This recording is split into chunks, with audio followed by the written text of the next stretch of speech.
పూర్తి వివరాలు చూసే ముందు మా ఛానల్ ని సబ్స్క్రైబ్ చేయడం మర్చిపోకండి. శ్రీ గురుభ్యో నమః. శ్రీ మహాసరస్వత్యై నమః. ఓం నమః శివాయ. 2025వ సంవత్సరం సెప్టెంబర్ నెల 11వ తేదీ నుంచి 20వ తేదీ వరకు తులారాశిలో జన్మించినటువంటి వారి యొక్క గ్రహస్థితులు రాశి ఫలితాలు ఏ విధంగా ఉన్నాయి?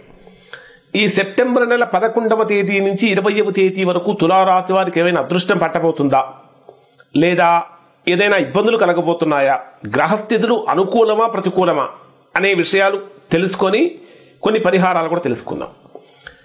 ఈ వీడియో చూసిన తర్వాత ఖచ్చితంగా ప్రేక్షక మహాశయులకు చిన్న విజ్ఞప్తి ఏమిటంటే, మీకు ఇవి ఎలా అనిపిస్తున్నాయి అనే విషయం ఒక కామెంట్ రూపంలో తెలియచేయండి.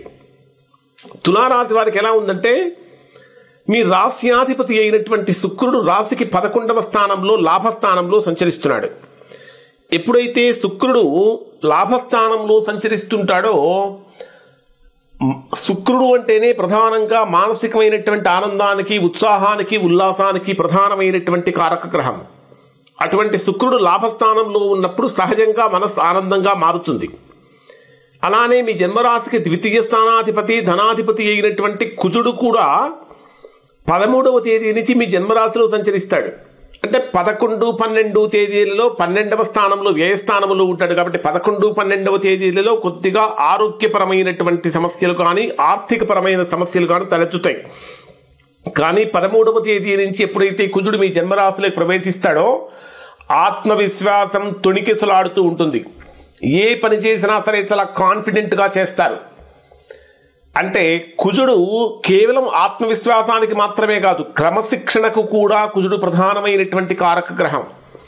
అటువంటి కుజుడు మీ జన్మరాశిలో సంచరించేటప్పుడు క్రమశిక్షణతో కూడినటువంటి పనుల వలన సత్ఫలితాలు పొందుతారు. ఆర్థికంగా కూడా డెవలప్మెంట్స్ కలుగుతూ ఉంటాయి. అన్నింటికంటే ప్రధానమైనటువంటి విషయం ఏమిటంటే, తృతీయ షష్టాధిపతి అయినటువంటి గురుడు భాగ్యస్థానంలో సంచరించేటప్పుడు బ్రహ్మాండమైనటువంటి గురుబలం పెరుగుతుంది. గురుడు 9వ స్థానంలో సంచరించేటప్పుడు భాగ్యం, అపరిమితమైనటువంటి భాగ్యం పెరుగుతుంది. పెద్దవాళ్ళ యొక్క ఆశీర్వచనాలు మీకు అందుతూ ఉంటాయి. అన్నింటికంటే ప్రధానంగా దైవబలం పెరుగుతుంది. మీరు గతంలో ఎప్పుడో ఏదైనా ఒక పూజ చేసి ఉన్నట్లయితే మీరు వెంటనే మనం చేసినటువంటి పనికి వెంటనే ఫలితం రాదు. ఇలాంటి గ్రహస్థితి వచ్చినప్పుడు మనం గతంలో చేసినటువంటి పుణ్యకార్యాల వలన ఇప్పుడు తులారాశి వారికి లాభం కలుగుతుంది. ప్రభుత్వ ఉద్యోగం చేసేటటువంటి వారికి ఊహించినటువంటి విధంగా ప్రమోషన్స్ కానీ, ట్రాన్స్ఫర్స్ కానీ రావడానికి అవకాశాలు ఉంటాయి. అలానే ఇక్కడ భాగ్యస్థానాధిపతి అయినటువంటి బుధుడు మీ జన్మరాశికి వచ్చేటప్పటికీ 15వ తేదీ ఉదయం 11 గంటల వరకు కూడా లాభస్థానంలో ఉంటాడు. అంటే 15వ తేదీ వరకు కూడా మీరు తీసుకునేటటువంటి ఆలోచనలు చాలా బ్రహ్మాండంగా సక్సెస్ఫుల్గా మారతాయి. ఎలాంటి నిర్ణయం తీసుకున్నా ముందుకు వెళ్ళగలుగుతూ ఉంటారు. 15వ తేదీ ఉదయం 11 గంటల వరకు కూడా విద్యా సంబంధమైనటువంటి విషయాలు అనుకూలంగా మారుతూ ఉంటాయి. అనారోగ్యం పెద్దగా ఉండదు.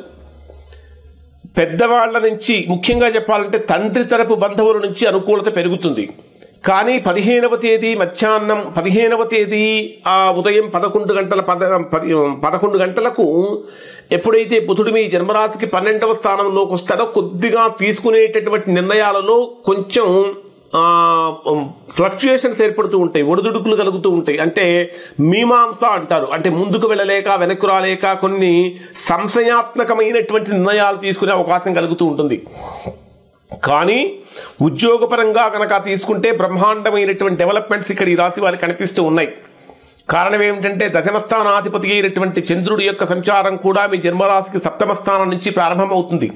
కాబట్టి ఉద్యోగపరమైనటువంటి అనుకూలతలు, లాభాలు కలుగుతూ ఉన్నాయి. నిరుద్యోగులుగా ఉన్నటువంటి వారు చేసే ఉద్యోగ ప్రయత్నాలు కూడా చక్కగా ఫలిస్తాయి.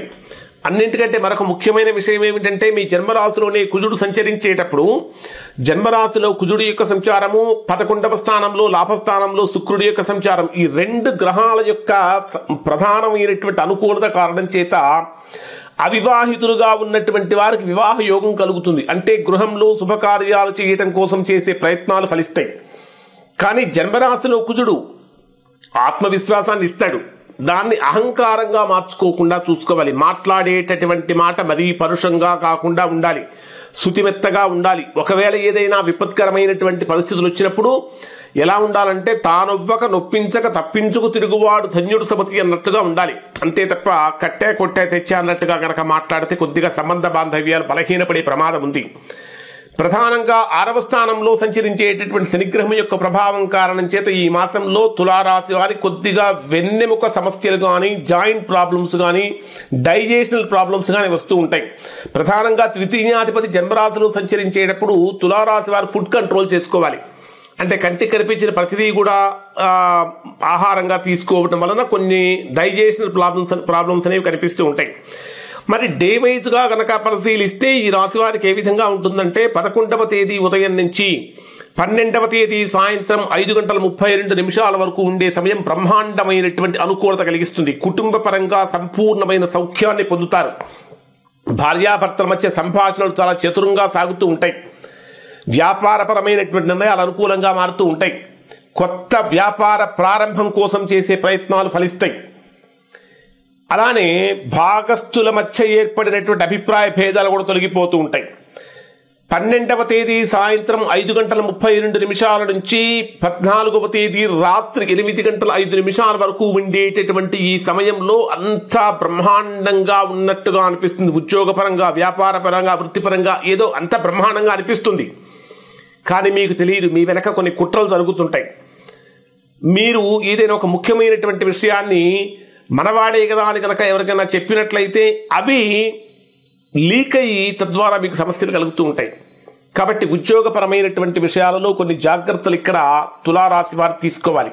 అలానే ముఖ్యమైనటువంటి ఖర్చులే, అవసరమైనటువంటి ఖర్చులే అధికంగా పెట్టాల్సిన పరిస్థితి కూడా వస్తూ ఉంటుంది. కాబట్టి ఇక్కడ కూడా మీరు కొన్ని జాగ్రత్తలు పాటించాలి.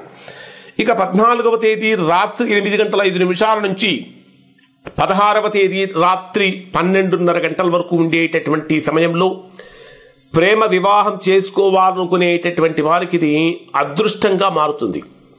అపరిమితమైనటువంటి భాగ్యాన్ని కలిగిస్తుంది. రావాల్సిన ధనమంతా చక్కగా చేతికి అందుతుంది. ఎవరైతే కోర్టు సంబంధమైన సమస్యలతో బాధపడుతున్నారో ఆ సమస్యలన్నీ కూడా తొలగిపోతాయి.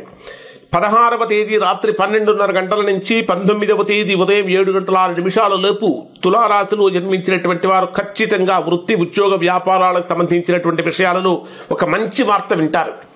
ఆ వార్త మీకు చాలా వరకు ఆనందాన్ని కలిగిస్తుంది. అమ్మయ్య, ఇంతకాలానికి నాకు ఇంత గొప్ప అనుభూతి కలిగిందనేటటువంటి భావన కూడా మీకు కలిగిస్తుంది. అంటే అలానే నిరుద్యోగులు చేసే ప్రయత్నాలు కూడా ఫలిస్తాయి. 19వ తేదీ ఉదయం 7:06 నుంచి 20వ తేదీ రాత్రి వరకు ఉండే సమయం అంతా కూడా ఇన్వెస్ట్మెంట్స్ చేసేటటువంటి వారికి బ్రహ్మాండమైనటువంటి ఫలితాన్ని ఇస్తుంది. ప్రతిరోజు చాలామంది డే టు డే లైఫ్లో షేర్ మార్కెట్లో వాటిలో పెట్టుబడులు పెడుతూ ఉంటారు.